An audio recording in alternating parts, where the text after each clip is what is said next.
ભાવનગર જિલ્લાના તળાજાના તરસરા ગામની મહિલાનું ડોક્ટરની બેદરકારીથી મોત બાદ પતિએ જીવન ટૂંકાવ્યું। ભાવનગર જિલ્લાના તળાજાના તરસરા ગામની મહિલા જ્યોત્સનાબેન નિલેશભાઈ ધાંધલિયાને પેટમાં દુખાવો પડતા પ્રથમ તેઓ તળાજા ધ્રુવ હોસ્પિટલમાં લાવવામાં આવ્યા હતા। બાદ અહીંથી તેઓને વધુ સારવાર માટે મહુવા તાલુકાની કડસાર ગામે આવેલ સદવિચાર હોસ્પિટલ ખાતે ખસેડવામાં આવ્યા હતા, જ્યાં ડોક્ટરની બેદરકારીને કારણે મહિલાનું મોત થતા આક્રોશ ફેલાયો હતો।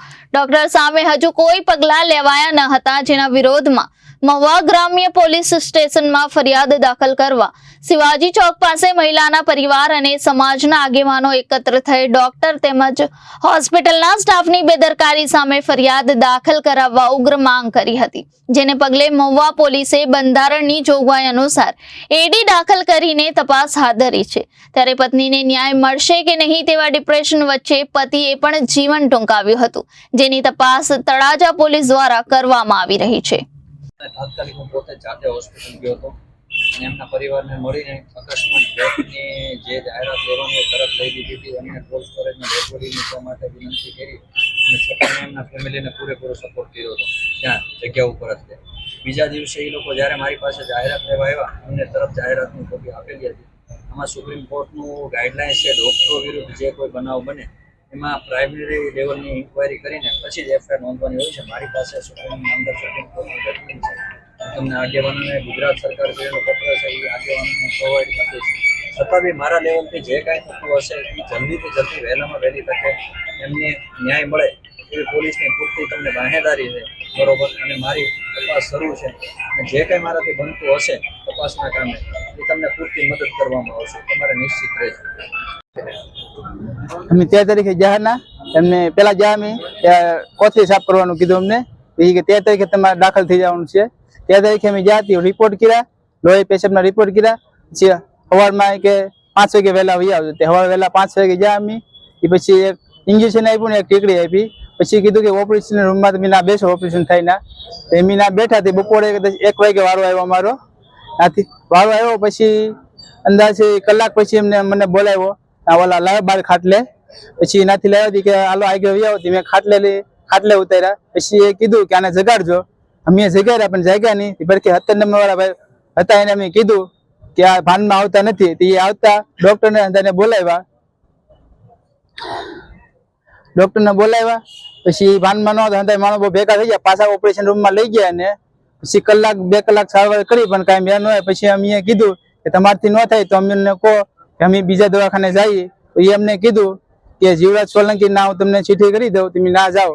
એમ ના આવ્યા, 108માં અમે ના આવ્યા, ના અમે કદાચ 11:30 વાગ્યા સુધી ના, એટલે 5 વાગે ના અમે જાય છે, 11:30 વાગ્યા સુધી ના સારવાર કરી પણ ના કાંઈ મેળ ન આવ્યો। આથી અમને કીધું તમારે ભાવનગર જવું પડશે।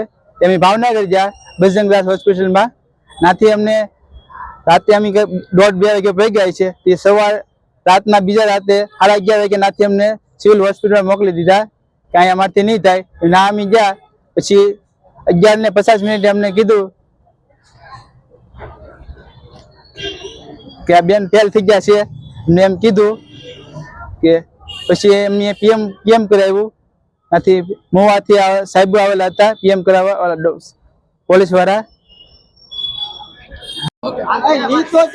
આજ રોજ અમે મારા નઈબ ગામ દ્વારા એક ગરીબ દીકરી કે જેઓ સદભાવના હોસ્પિટલમાં 3-4 દિવસ પહેલા સારવાર માટે ગયેલ, ત્યારે ડોક્ટર અને સ્ટાફની બેદરકારીના કારણે મૃત્યુ પામેલ, ત્યારે આ કાજલબેનને ન્યાય અપાવવા માટે સમસ્ત નઈબ ગામ વતી બધા ગામના આગેવાનો તેમજ મહુવાના આગેવાનો સાથે રહી અને પોલીસ સાહેબને મળી અને ફરિયાદી માટે એફઆઈઆર માટેની માંગણી કરેલ, પરંતુ સ્થળ પરના સાહેબે પીએસઆઈ સાહેબે એવું કહેવામાં આવ્યું કે મારા પૂરતું તપાસ કરી અને અમે 24 થી 48 કલાકની વોર્નિંગ આપેલ, જો 48 કલાકમાં એફઆઈઆર દાખલ નહીં થાય તો આગામી દિવસોમાં અમે કોઈ પણ ઉગ્રથી ઉગ્ર કાર્યક્રમ આપી અને કાજલબેનને ન્યાય મળે એવા પ્રયત્નો કરશું।